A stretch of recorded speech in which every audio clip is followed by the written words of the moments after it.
Sud Radio, les clés d'une vie, Jacques Pessis. Les clés d'une vie, celle de mon invité, à toutes les recettes que vous avez mitonnées, vous en ajoutez aujourd'hui une autre, celle du succès. Ce n'est pas en cuisine, mais au théâtre que l'acteur que vous êtes sert chaque soir la soupe.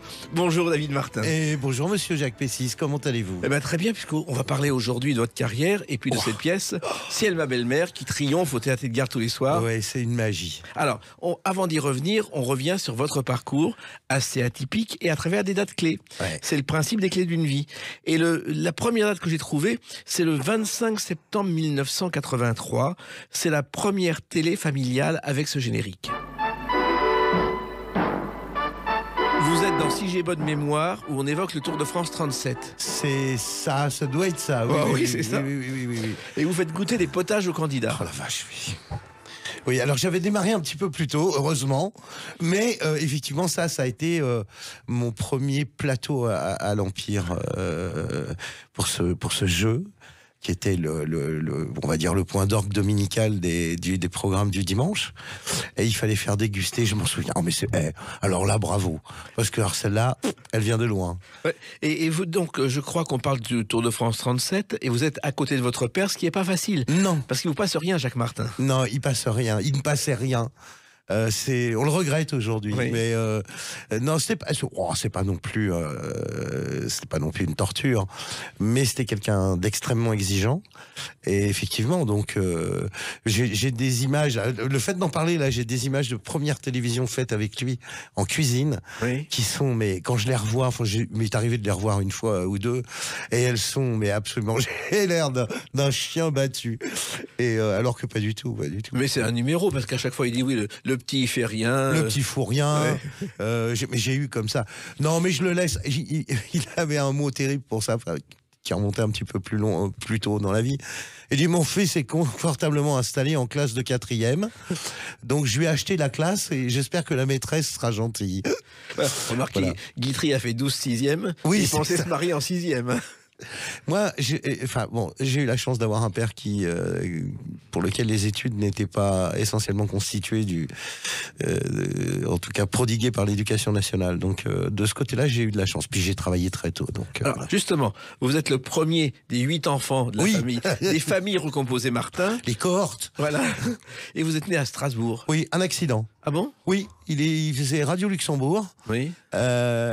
Donc un peu à votre place aujourd'hui, mon cher Jacques. Et ils avaient élu domicile à Strasbourg, c'était plus pratique. Voilà. Alors, je crois que Strasbourg, c'est la ville de la choucroute, bien sûr. Oui, entre autres. Et ce qu'on ne sait pas, c'est que le mode de préparation du chou en choucroute viendrait de Chine, où il aurait été inventé au IIIe siècle avant notre ère par les constructeurs de la Grande Muraille. Exactement. Pour résister au froid. Exactement. C'était un moyen de conservation au départ. C'est fou, le salage du chou finement coupé.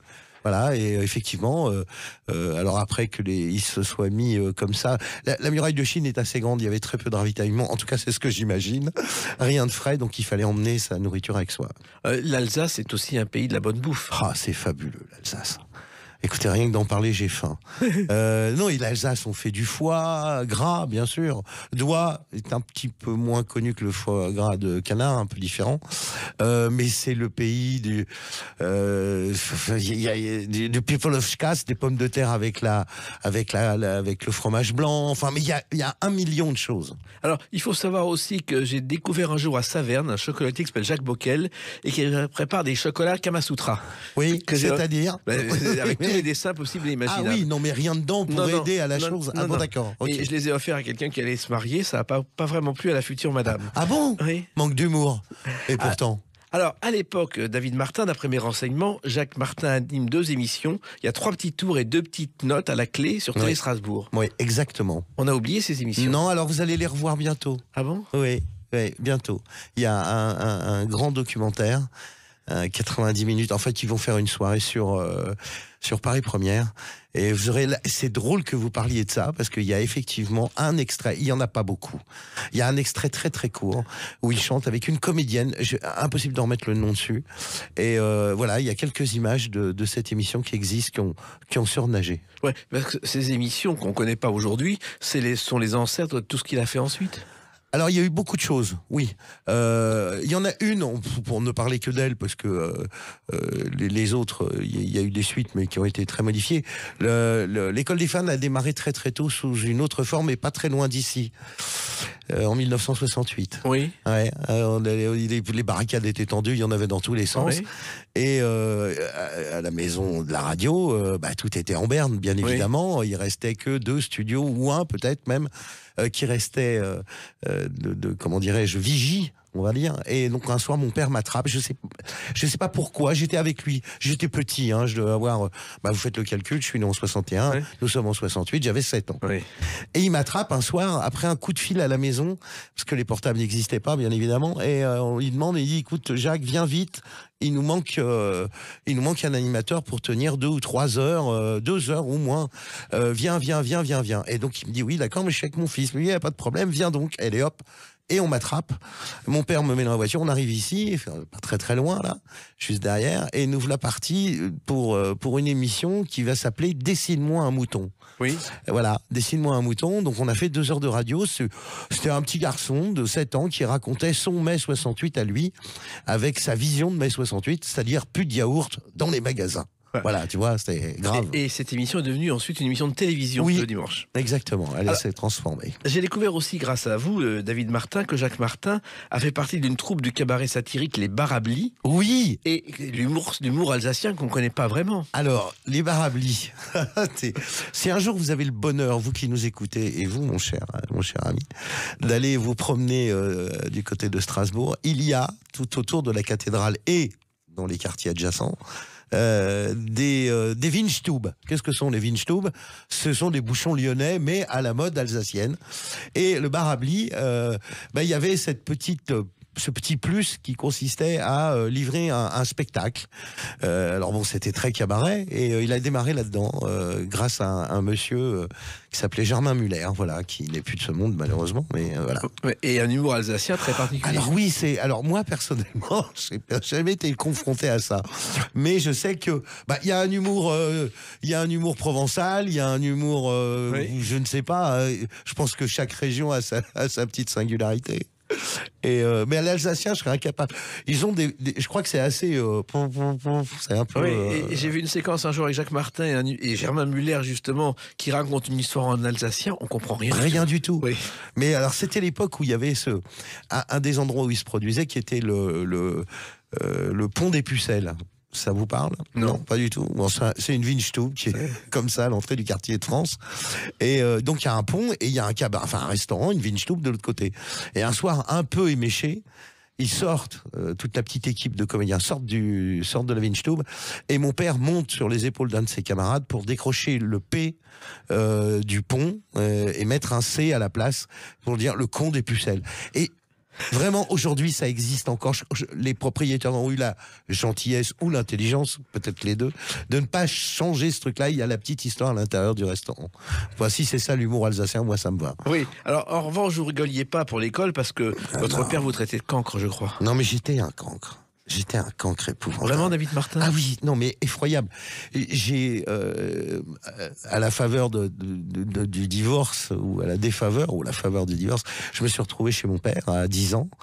Et je savais, j'ai honte quand je le dis maintenant, ne sachant ni lire ni écrire. Et comment ça se fait? Mais parce que j'étais un petit garçon qui avait décidé de lutter contre tout ça, et ça faisait le désespoir de mon père qui me disait écoute, c'est pas compliqué, nous allons aller au restaurant et tu ne mangeras que ce que tu arriveras à déchiffrer sur la carte. Heureusement il y avait du pain sur la table, parce que ça m'est arrivé quand même un certain nombre de fois. Mais non, il était désespéré, et donc le pacte a été je te garde à la condition sine qua non que tu lises. Parce qu'il n'y a que ça qui va te sauver dans la vie, c'est lire. Et donc, il y avait sa bibliothèque dans son bureau. Vous imaginez la taille. Et donc, il a fait une espèce de sélection des premiers ouvrages et je devais rendre des fiches de lecture. Ce que j'ai fait pendant un temps. J'ai pas tout lu. Non. Et puis, il y avait l'épreuve du carnet de notes, je crois. Oh, pétard. Oh, mais vous êtes vache, hein, quand même. Oui. Bah oui, l'épreuve du carnet de notes. Alors, le carnet de notes était déplorable, catastrophique, lamentable. Et donc, un jour, enfin, à un Noël, il m'a dit, écoute, tu en as marre de lire ça, tu vas écrire ton journal quotidien. Voilà, j'ai besoin de savoir ce que tu fabriques, puisque tu ne fabriques rien, je veux savoir à quoi tu occupes ton temps. Et donc, il m'a acheté en cadeau de Noël, quand tu as 7 ans, 8 ans, je pense que je devais avoir une huitaine d'années, tu reçois en cadeau de Noël, alors que tu as commandé, je sais pas moi, une panoplie de cow-boy, enfin ce qu'on peut commander à cet âge-là. Moi, j'ai reçu une machine à écrire, une Mercedes, ça s'invente pas. Et donc, pendant comme ça, un certain temps, je me souviens plus combien de temps, je livrais mon journal en même temps que mon carnet de notes.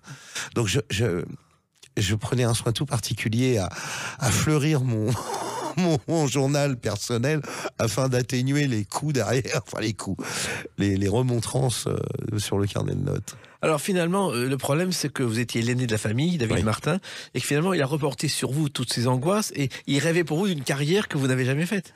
Alors, il l'a pris. C'est pas complètement comme ça qu'il voyait les choses. Bon, j'étais le premier, donc alors quand on dit ça aujourd'hui à mes frères et à mes sœurs, pendant longtemps, il y a eu pas une jalousie, mais il y a eu une petite tension. C'est-à-dire que moi, j'ai eu la chance de vivre avec mon père des périodes où il était libre et jeune et bondissant dans tous les sens. Donc, je suis parti très souvent en tournée avec lui.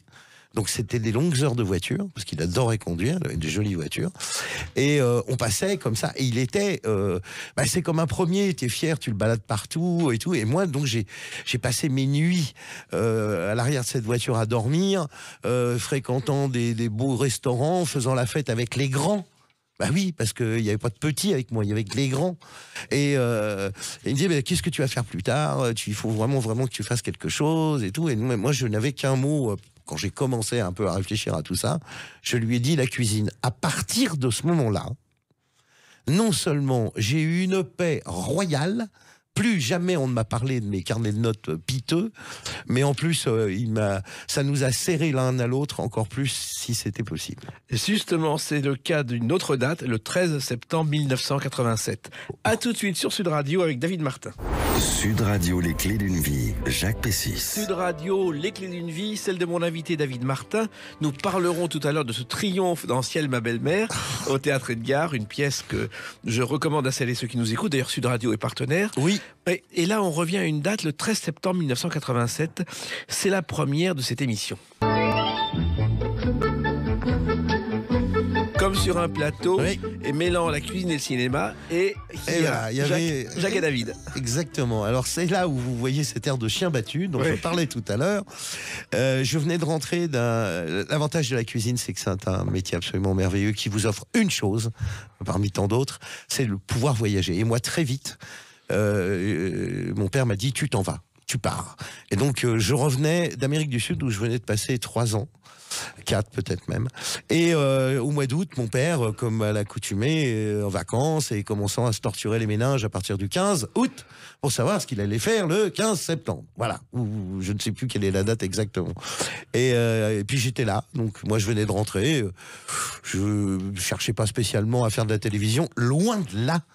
Et il me dit cette émission le matin, il faut parler de l'actualité théâtrale, cinématographique, littéraire, enfin tout ça, un truc un petit peu lourd quand même. Enfin, on n'est pas là, pas spécialement prêté à la rigolade. Et il a une idée qui est tout à fait, c'était celle-là qu'il fallait avoir. Il dit, où sont les gens le dimanche matin après la messe à la télé, la messe transmise à la télé, dans leur cuisine bien évidemment, à préparer le repas du midi. Et bien, nous, on va faire pareil. Et me voilà embarqué. Vraiment, j'avais un petit polo dont on taira la marque. Et il y avait écrit David, il n'y avait même pas écrit David Martin. Non, ça c'était après. Ouais. La veste de cuisine, ça avait la première émission, je l'ai fait en manche courte. Et alors, je m'en souviens, c'était le gratin dauphinois, la première recette, je crois, il me semble, ou un bœuf mironton. Un bœuf mironton, voilà, c'est ça. Et me voilà parti à faire de la télé. Ça a été absolument incroyable. Je te dis, les images dont je vous parlais tout à l'heure correspondent à cette période. Et j'ai mis quelques mois... Mais ça s'apprend, la télé, voilà. Et moi, j'ai appris voilà ce que c'était, comment il fallait s'y prendre, quelles étaient les clés de ce métier. Enfin, oui, c'est ça, de ce métier. Oui, et d'ailleurs, il y avait avec vous quelqu'un qui ne connaissait rien à la cuisine. Ah, Claude Sarraute. Oh, quelle femme absolument délicieuse. On a passé des moments absolument incroyables. Elle a été ma protectrice. Elle me dit, Jacques, arrête de l'engueuler comme ça, parce que moi, je me faisais engueuler en plus. Oui. Et puis, au bout de la première année, le ton a changé, j'ai pris ma place, et très gentiment, il m'a laissé un petit peu d'espace, on va dire. Et là, c'est devenu un vrai duo, et l'émission a été un succès. Il n'y avait pas, si on retire d'autres chefs illustres, il n'y avait jamais eu un couple père-fils à la télé, sur une émission de cuisine encore moins. Bien donc sûr. évidemment, et puis la télé n'était pas ce qu'elle est aujourd'hui, donc il y avait un gros succès là. Voilà. Et il faut savoir que Claude Sarraute, avant d'être journaliste, a fait du théâtre, je ne sais pas si vous le Oui. savez. Elle a fait de 49 à 52, elle a fait du théâtre. Oui. Comme ça n'a pas marché, elle est allée au Monde, où elle a fait la chronique théâtre. C'est exactement ça. Alors, il faut savoir aussi que finalement, Jacques Martin, c'est l'exception, parce que David Martin, vous reprenez la tradition familiale, qui est la cuisine. Alors, Ça moi, remonte au tsar Nicolas II. Exactement. Moi, notre famille, en fait, c'est que mon père qui a fait autre chose, hein, parce Ouais. que tout le reste, ils sont tous dans les casseroles et dans les Ils ont quelques casseroles. Oui, mais non, les casseroles. Les fétous, les cocottes, allez, Ouais. hop. On a mon arrière-grand-père, donc le grand-père de mon papa, était un cuisinier émérite qui a sévi en qualité de chef à la cour du tsar Nicolas II de Russie, juste avant que les têtes ne volent, hein, je vous rassure. Ma grand-mère, une espèce de matrone qui le dépassait de plusieurs centimètres, un jour a dit ça sent pas bon, on rentre. Et c'est comme ça que nous avons atterri, enfin que ma famille a atterri à Lyon. Là,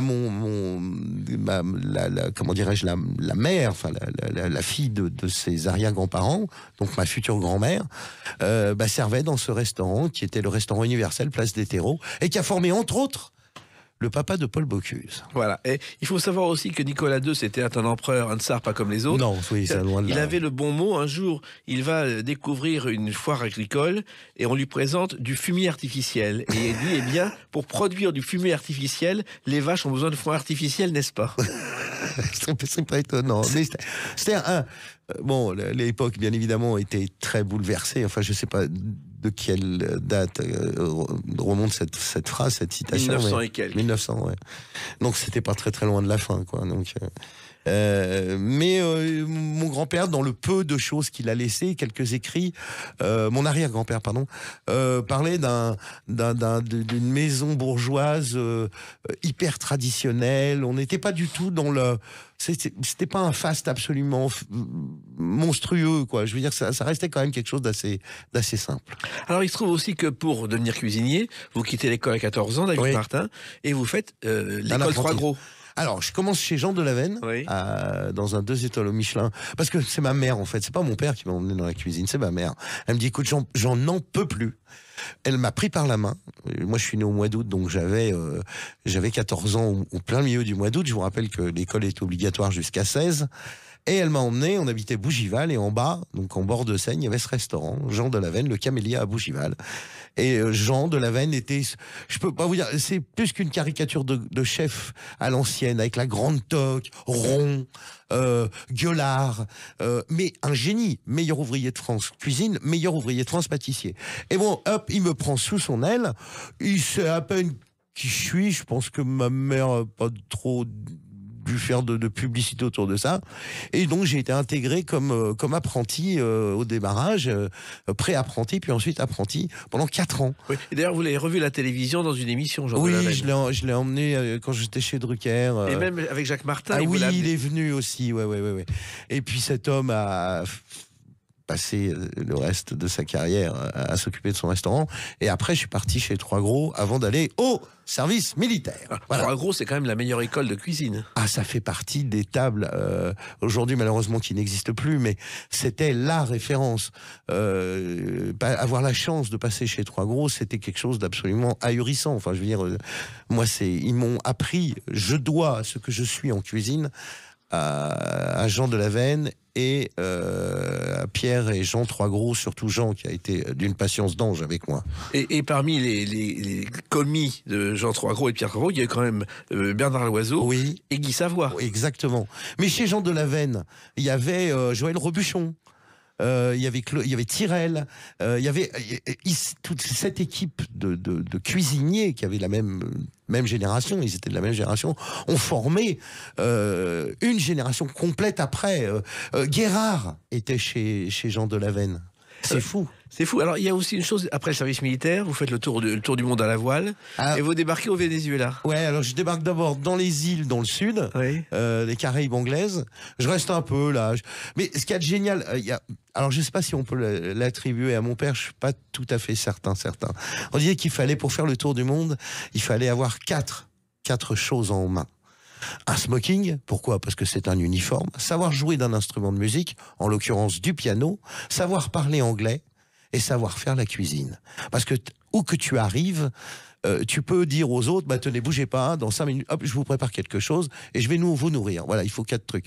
Et donc j'ai eu la chance, moi, de pouvoir aller traverser l'Atlantique à la voile. C'est bien, ça m'a ouvert à une passion après, parce que j'ai continué bien sûr, et je me suis installé au Venezuela. Je suis arrivé avec $5 en poche et il a fallu se débrouiller, donc je suis rentré dans un des restaurants de Caracas qui était tenu par un Français, alors je tape à la porte, parce que bien évidemment, j'avais rien dans les mains, rien dans les poches, et le monsieur oui, qu'est-ce que c'est? Enfin, il parle en espagnol, donc j'avais 2 mots d'espagnol. Je lui dis bonjour, je suis cuisinier, je suis français, et je cherche du boulot. Et là, le monsieur s'est écarté, a ouvert la porte, il est entré, le chef vient de partir. Voilà. Voilà. Tu vois que j'ai eu de la chance quand même. Et c'était le barrio. Alors d'abord il y a eu El Gazebo qui veut dire le petit kiosque, oui. El Gazebo. Et après j'ai monté mon restaurant en association qui s'appelait le Quartier Français, El Barrio Frances. Voilà, exactement. Il faut savoir que le Venezuela, le nom vient de Venise. Oui. Parce qu'Amerigo Vespucci a découvert à la fin du XVe siècle un peuple arborigène qui construisait des maisons sur pilotis. Exactement. Donc là, c'est le petit Venise, le Venezuela. Exactement. Et donc le fleuve, El Rio Chico, a été constellé comme ça de petits villages construits sur pilotis, et pour lui, c'était ça. Au Venezuela, on aime la cuisine française, alors, Martin. c'est une cuisine qui est assez hybride, il faut bien le dire. Alors, d'abord, parce qu'on n'est pas très loin des États-Unis, oui. Ça mange beaucoup cajun. Donc il y a une inspiration française qui vient de ce petit côté-là. Espagnol, parce que c'est quand même un des rares pays d'Amérique du Sud qui ne soit pas portugais. Donc le Brésil, qui est le pays d'Amérique du Sud portugais. Là, nous sommes chez les Espagnols. Donc effectivement, il y a une cuisine qui est, on dirait presque du sud de la France. Allez, pour faire simple. Voilà, et ça c'était le côté cuisinier, mais il y en a eu d'autres. On en parle avec une autre date, le 26 mai 2006. Voilà. À tout de suite sur Sud Radio avec David Martin. Sud Radio, les clés d'une vie, Jacques Pessis. Sud Radio, les clés d'une vie, celle de mon invité David Martin. Nous parlerons donc tout à l'heure de Ciel ma belle-mère, yes. Triomphe au théâtre. Et là on revient au 26 mai 2006.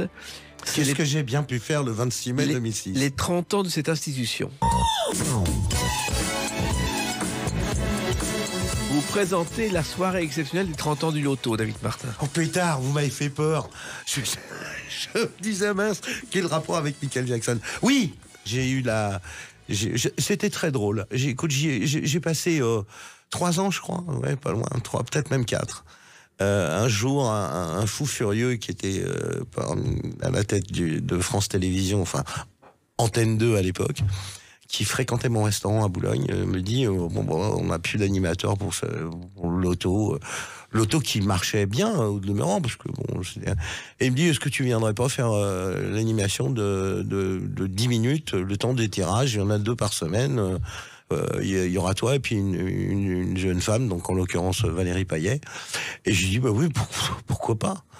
Et j'ai passé 3 ans à présenter le Loto. Je me suis bien marré. C'est très particulier de présenter le Loto. C'est très particulier.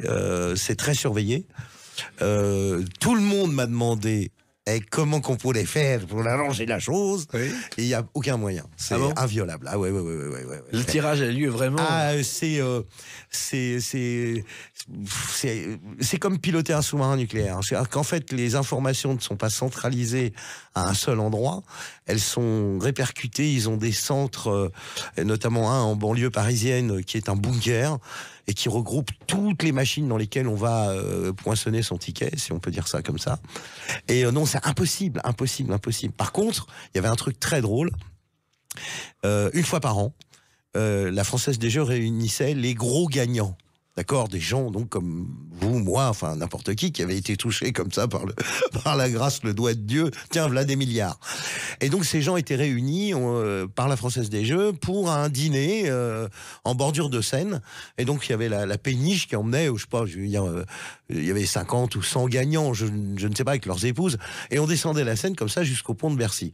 Et moi, au moment où on arrivait au pont de Bercy, je les faisais tous lever, je les emmenais sur le pont et on va faire une prière en face du ministère Donc ils priaient, ils se signaient devant le ministère des Finances. Voilà, c'était très drôle, c'était mignon. Voilà, c'était mignon. Alors les 30 ans, ça a été une fête, mais on a un peu oublié que le premier loto, c'était en 76 et c'était au Palais de Chaillot. Et le premier tirage, c'était Jean Sas.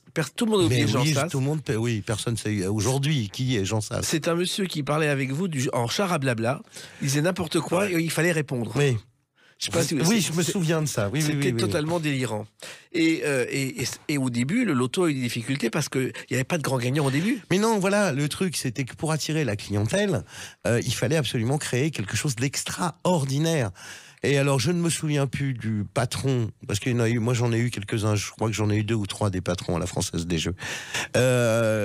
Donc à peu près à ce moment-là, a dit, écoutez, c'est pas compliqué, il faut que ça devienne extraordinaire. Donc l'argent de toute une vie gagnée, multiplié par 100, 1000, 1 million. Donc vous imaginez l'argent que vous pourriez gagner, des sommes tout à fait normales, et vous les multipliez par 1 million, et voilà. Et là, ça résonne dans la tête, il y a eu une somme franchie, je ne sais plus laquelle, on parle en francs, on va dire peut-être 5 ou 6 millions de francs, ce qui était énorme, peut-être même un peu moins. Et là, les gens se sont dit au pétard. Donc ça veut dire que si on joue, on peut peut-être gagner ça.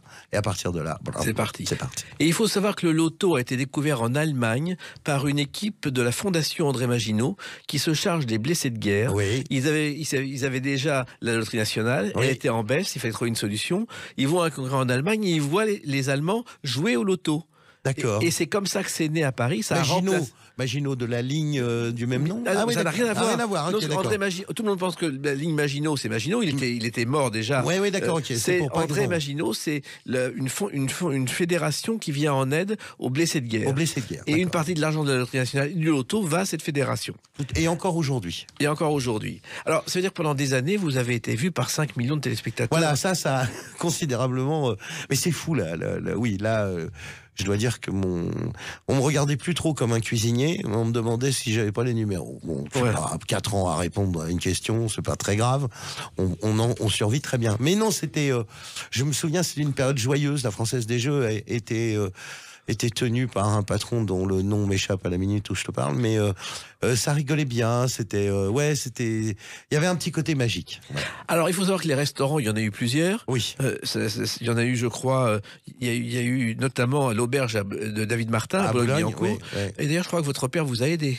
Alors il m'a surtout aidé pour le premier restaurant quand je suis revenu du Venezuela, parce que vous savez, quand on part pour venir, et on s'imagine toujours beaucoup plus malin que les autres quand on revient chez soi, ce qui est totalement idiot. Et donc j'ai eu un premier restaurant pas très loin de l'Empire qui s'appelait l'Introuvable. Voilà, parce que on y faisait que des produits qui n'étaient pas trouvables en bas de chez vous.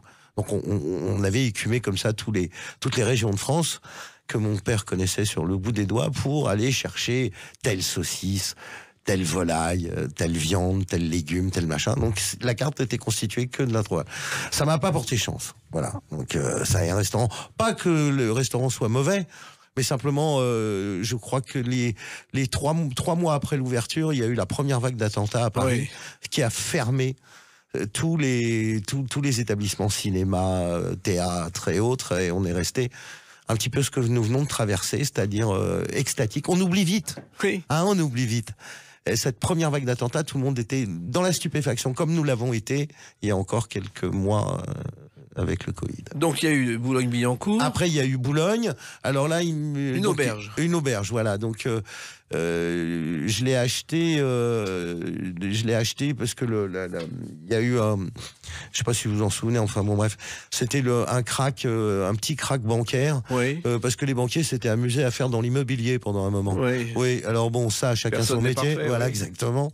Et donc j'ai acheté à un couple qui avait cet établissement mur et fond. Mais moi, j'avais pas de sous pour j'avais pas de sous. Donc je suis allé voir ma banque et ma banque m'a dit bah écoutez pourquoi pas, puisqu'ils étaient pas guéris encore de l'immobilier, hein. Ils imaginaient qu'on allait partir comme ça très haut, et pour une fois une banque a été sans que j'intervienne, et mon père est intervenu après parce que il fallait quand même mettre tout ça en ordre et faire des travaux, et voilà. Donc là mon père est rentré dans le machin, mais très vite il est reparti parce qu'il s'est dit non mais attends, c'est pas possible, parce que faire la cuisine pour soi, c'est-à-dire si vous démarrez, je vous donne un exemple, tiens on va faire il y en a encore un petit peu, tiens on va faire une omelette aux truffes. Bon, chez toi tu ne comptes pas. Tu comptes pas tes œufs, tu comptes pas bien sûr tes truffes, t'as des amis qui viennent, il est hors de question de peser. Et là, mon père me dit, on va faire ceci, on va faire... J'ai dit, écoute, calme-toi, parce que là, si on commence à partir là-dedans, ça va être un enfer, on va tout perdre.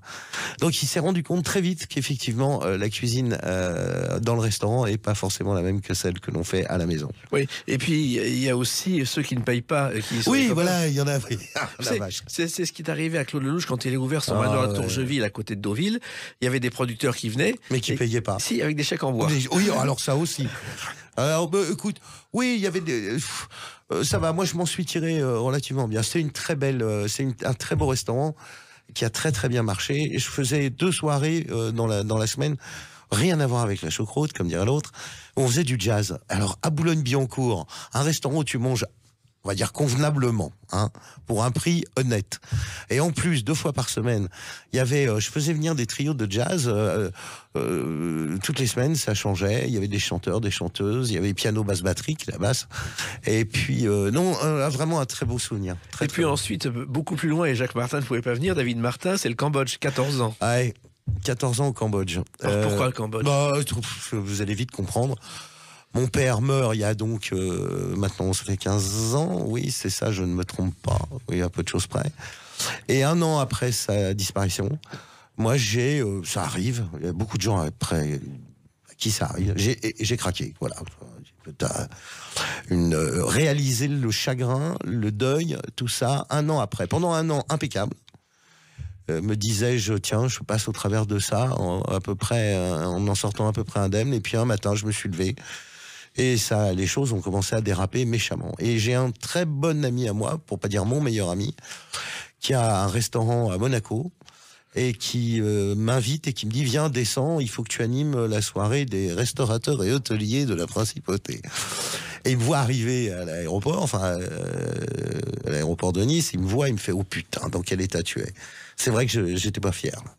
Donc j'anime la soirée, ça se passe bien. Et mon copain me dit tu ne repars pas. Tu restes avec moi. Et le hasard voulait que le lendemain, il partait au Cambodge pour faire un trek en moto. Et donc, je suis parti avec lui. On est parti comme ça 15 jours. Et on a acheté un restaurant là-bas. Le Malraux. Exactement, comme André. Et justement, il y a un temple là-bas, le temple Rose. Oui. Et André Malraux a pillé les bas-reliefs en 1923. Oui. Il s'est fait gauler à Phnom Penh. Il s'est fait gravement gauler. Et c'est pour ça que ça s'appelle le temple. Exactement. Et nous, il n'était pas ministre, il n'était bien évidemment pas encore dans le giron de Gaulle. Mais imaginez cet aventurier. Attention, c'est un Kessel, c'est un. Aide-moi. Enfin, il y en a comme ça des grands aventuriers absolument incroyable. Lui, il s'est pas gêné. Il a dit tiens, ça traîne. Allez, j'en remplis quelques caisses et ça partira de Phnom Penh pour regagner la France. La France a rendu, hein, je tiens à le rappeler, les pierres volées. Et le Cambodge, pour ceux qui ne le savent pas, était un protectorat comme français, comme l'était le Maroc. Et donc là-bas, il y a une culture française, qui a un petit peu disparu aujourd'hui, hein. Mais on va se balader dans certains villages, notamment du Nord. T'as l'impression que t'es à Niort. T'es à Niort, c'est la poste et c'est la poste de Niort en briquette, enfin un truc de fou. Voilà, et j'ai passé 14 ans avec 3 restaurants là-bas qui se sont succédés. Voilà. Et il y a eu tout le monde visite là-bas, le monde entier visite les temples d'Angkor. Bien sûr, d'Angkor. Et il y en a un qui paraît-il le temple Etaprom, je ne sais pas si vous le connaissez. Etaprom, oui. Et il a servi au lieu de tournage pour un film dont Lara Croft est l'héroïne. Exactement, c'est Tomb Raider. Et tout le monde va aujourd'hui voir ça. Exactement. Je crois même que elle a investi un petit peu de sous là-bas. Oui. Elle a même adopté quelques enfants et Dieu sait que c'est pas ce qui manque. Mais c'est un pays fabuleux. J'ai rien contre la Thaïlande, mais moi, bon, j'ai un peu de mal. Le Vietnam, moi, se réveiller le matin avec l'hymne national et le drapeau aux fenêtres, j'ai un petit peu de mal. Le Laos, aujourd'hui, c'est beaucoup ouvert. Mais le Cambodge, c'était vraiment... Enfin, voilà, ça a été une grande aventure. 14 ans de ma vie, pas loin. Ma fille a 13 ans, donc c'est à peu près ça. Et voilà... c'est le passé. Ah oui. Et d'ailleurs, vous avez fait aussi une pub pour les soupes. Oui, parce que ça, il faut bien gagner sa vie quand même un peu. Hein. Je suis pas le seul. Oui, je sais plus à quelle occasion. Je crois que c'était à l'époque où je faisais de la télé. Un jour, il y a une agence qui m'appelle, qui me dit, voilà, il y a Liebig, est-ce que vous seriez d'accord? J'ai écouté, je sais pas, dites-moi. Et il y avait de l'argent à la clé. Et voilà, j'ai dit, bon, c'est bien, ça va finir de payer. Ou j'ai acheté un restaurant avec après. C'est très bien. Voilà, j'ai remis l'argent dans là où elle venait, dans la casserole. Alors justement, les restaurants c'est une chose et le théâtre c'est une autre chose. On en parle avec une autre date, le 18 janvier 2022. À tout de suite sur Sud Radio avec David Martin. Sud Radio, les clés d'une vie, Jacques Pessis. Sud Radio, les clés d'une vie, celle de mon invité David Martin. Nous avons parlé du cuisinier. Maintenant, nous parlons de l'homme de théâtre, puisque le 18 janvier 2022 a repris Ciel, ma belle-mère au Théâtre Edgar. Un spectacle, je le précise, parrainé par Sud Radio. Et vous êtes dans cette pièce de théâtre qui est un Feydeau revisité. Ce sont pratiquement vos débuts d'acteur au quotidien. Alors oui, la première fois que je joue plus de 3 fois. Oui. Ça a commencé avec Olivier Mine il y a presque une vingtaine d'années, quand il a produit pour France Télé des primes, enfin des émissions donc de première partie de soirée, avec le retour du théâtre en direct. Donc c'était collégial puisqu'il s'agissait de faire tourner pratiquement toutes les têtes connues de la chaîne dans un Feydeau. Pourquoi un Feydeau? Parce que c'est un des rares, notamment La Biche aussi, à avoir écrit des pièces pour un nombre incroyable de comédiens. Dans la distribution des pièces de Feydeau, il y a minimum 10, 15, des fois même 20 personnes. Mais à l'époque, ça ne posait pas de problème. Mais les non, parce que les théâtres, exactement, les théâtres avaient des troupes et les patrons de théâtre commandaient, notamment à Feydeau et aux autres auteurs, tiens, pour l'année prochaine, j'ai dans ma troupe 20 personnes, écris-moi une pièce pour 20 personnes. Voilà, donc on a fait une première année avec Olivier Mine, Le fil à la patte. Je faisais un petit peu de one-man show avant, mais pas comme, enfin à l'abri, tu sais, sur liste rouge. Et donc là, j'ai commencé.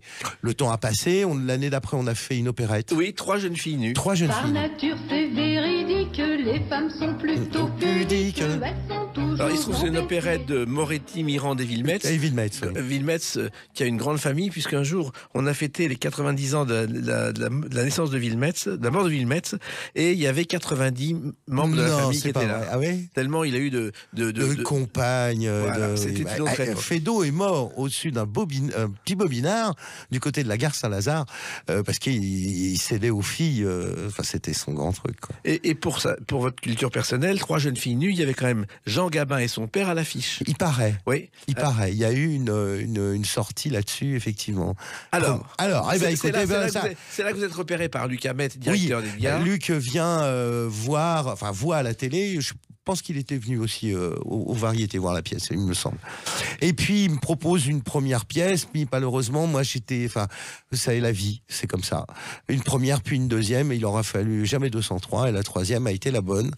Moi, entre-temps, je m'étais fait littéralement détroussé au coin du bois parce que j'avais voulu devenir mon propre producteur pour un spectacle que j'avais qui a existé, on va dire qu'il a existé, voilà, qui s'appelait Coup de feu. Coup de feu en référence à la cuisine et coup de feu en référence à coup de feu, où je réglais un petit peu mes comptes. C'est bien, c'est une manière élégante. Enfin, j'ai payé cher ma thérapie, voilà, si c'est pour aller. Et puis, Luc me propose l'adaptation du Mariage de Barillon, qui est pas un des Feydeau les plus connus. Non, mais qui est plus de 2 heures en plus. Ah, mais il est hyper long. Pourquoi ça a duré si longtemps? Parce qu'à l'époque, les théâtres, vous savez, hein, il y avait des balcons, premier balcon, deuxième balcon, troisième balcon, le pigeonnier, le poulailler, enfin tout le bazar. Et dans ces coursives, les pièces, parce que c'était long, les gens sortaient en cours de route et allaient récupérer un vin chaud, à manger, à boire, enfin bref, et re-rentrer dans la salle. Et donc régulièrement, toutes les 15 minutes dans une pièce de Feydeau, on vous rappelle l'intrigue. Ah, je suis décidément le cocu de cette histoire. Enfin bref, une fois que tu as retiré tout ça, il te reste 1h30 que Emmanuelle Hamette, l'épouse de Luc, a merveilleusement adapté, en y ramenant de la modernité, mais pas le mot par lui-même. On parle de choses actuelles. Nous sommes en costume d'époque, mais nous parlons de la maire de Paris qui se présente au présidentiel, par exemple. Voilà. Mais c'est voilà, et le hasard a voulu, parce que le monde est vraiment tout petit.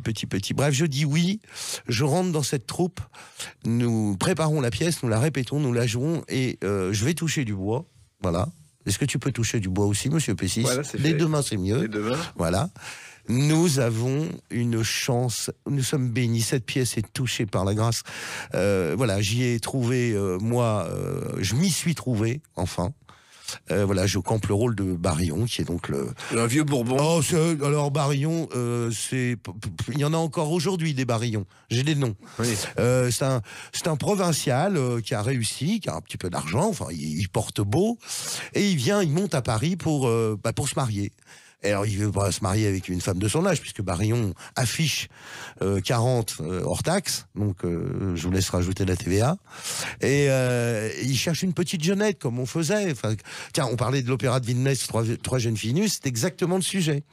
Et il tombe effectivement sur une veuve qui veut marier sa fille à ce moment-là. Et il va y avoir un gros problème. Et il va y avoir un gros problème, comme dans toutes les pièces de Feydeau. Voilà. Avec une erreur d'état civil, pour ne pas dire plus. Pour ne pas dire plus. Non, la grande force et le tour de force, parce que c'est même pas une grande force, c'est un tour de force de Luc Hamette, c'est d'avoir réussi à mettre dans un petit théâtre 7 comédiens sur scène. Oui, car il y a 132 places au Théâtre Gare. C'est pas, voilà, il y a 132 et pas plus, quoi. On peut pas pousser, sinon on se dit sur le boulevard. Et donc mettre 7 personnes. Alors bon, attention, on n'a pas les cachets à 100 millions, c'est pas le but. Mais d'arriver à tenir une pièce comme ça à l'affiche, avec, bon, si je vous rajoute pas les confinements, et vous voyez, les choses qui auraient pu faire voler en éclats le spectacle. Et il a réussi ce tour de force. On y chante.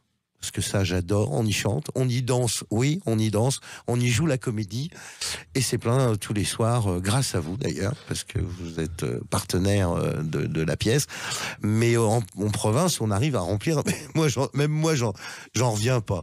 On a joué il y a pas très longtemps, ça va me revenir, un 900 places, c'était plein à craquer. Faire 900 places avec un Feydeau, en province... Mais justement, ça prouve que le boulevard que certains disent mort et enterré est toujours d'actualité, David Martin. Mais on n'arrête pas d'enterrer des trucs qui renaissent derrière. Le boulevard fait partie de notre vie. Nous en avons dans chacune de nos existences du boulevard. C'est la vie, c'est la crémière qui s'envoie le boucher au coin de ta rue et que tout un jour ça éclate et que les deux devantures sont fermées. Voilà, ça c'est du boulevard. Il faut que ça reste drôle, attention. Hein, oui, alors, il faut savoir aussi que cette pièce a été créée à Paris, elle est allée en tournée, elle revient et ça marche tellement que vous faites des supplémentaires l'après-midi. Oui, voilà. Non mais moi personnellement j'en reviens pas. Je souhaite la même chose à tous nos camarades dans d'autres théâtres qui n'ont pas forcément le même bonheur.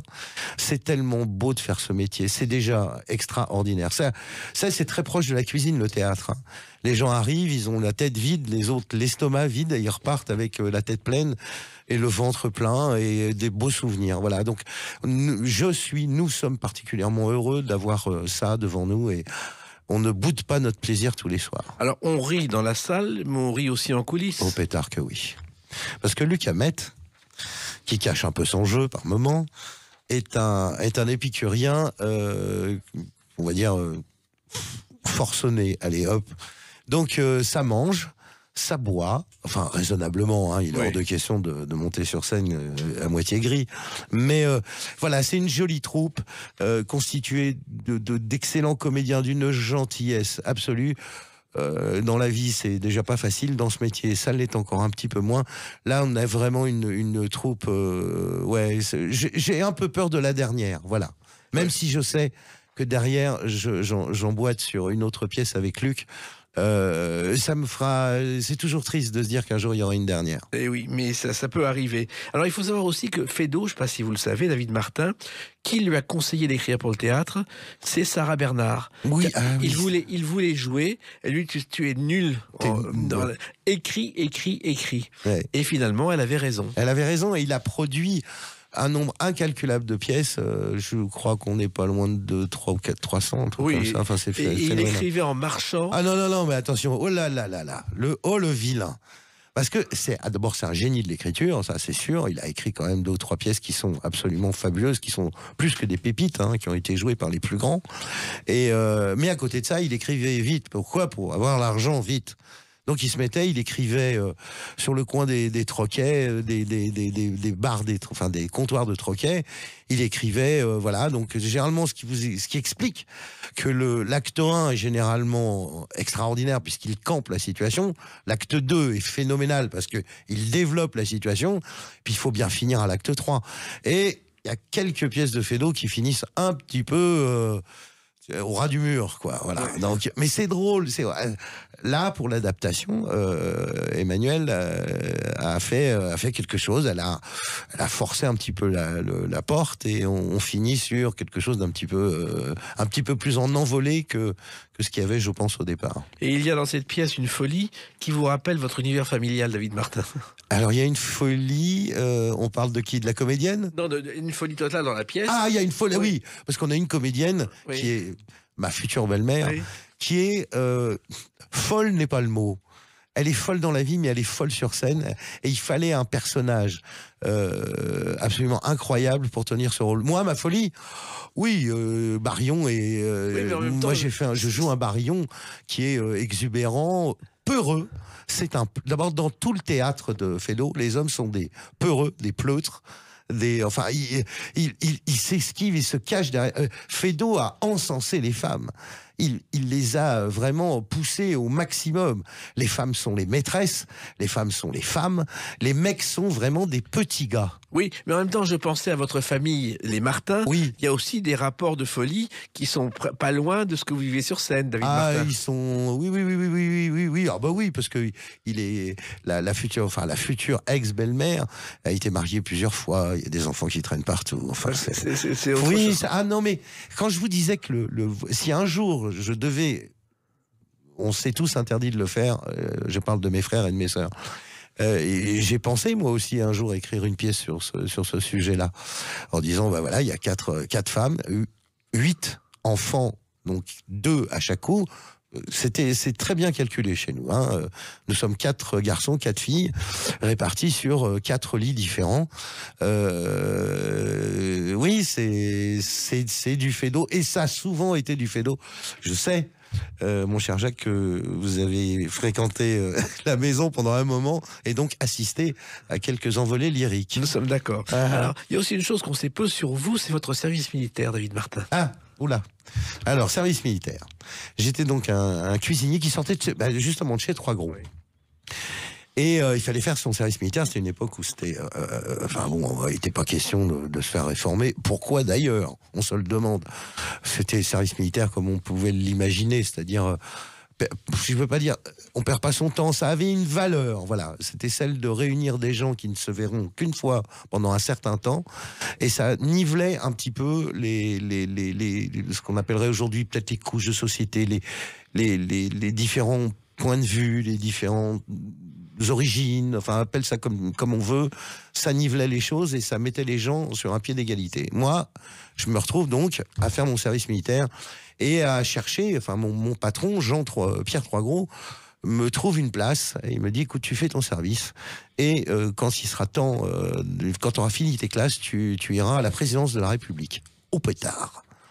Et donc, je suis de la 0181, donc pour ceux qui ça ne parle pas, donc le mois de février 1981. Oui. Donc je fais 3 mois de classe, ce qui nous emmène à février, mars, avril, mai. Mois de mai, nous y arrivons, puisque ça va bientôt être notre coup. On arrive aux élections. Giscard était à la barre, à l'époque, comme Raymond. Oui. Et puis la maison change de bord et nous accueillons Mitterrand. Et moi, j'étais là, en cuisine, avec un chef absolument merveilleux, paix à son âme lui aussi, Marcel Le Cerveau. Et donc, j'ai officié dans les cuisines de la présidence de la République pendant mon service militaire. Voilà. C'était très joli. Et maintenant, vous officiez sur la scène du théâtre Edgar. Oui. Il faut y aller parce qu'il y a très peu de place. C'est petit, donc voilà pourquoi nous jouons plusieurs fois dans la journée. Voilà. Voilà, c'est à Edgar Quinet, venez, c'est un joli petit théâtre qui a une belle histoire en plus. Voilà. Et surtout, on rit beaucoup avec ma belle-mère. On rit, ça fait du bien.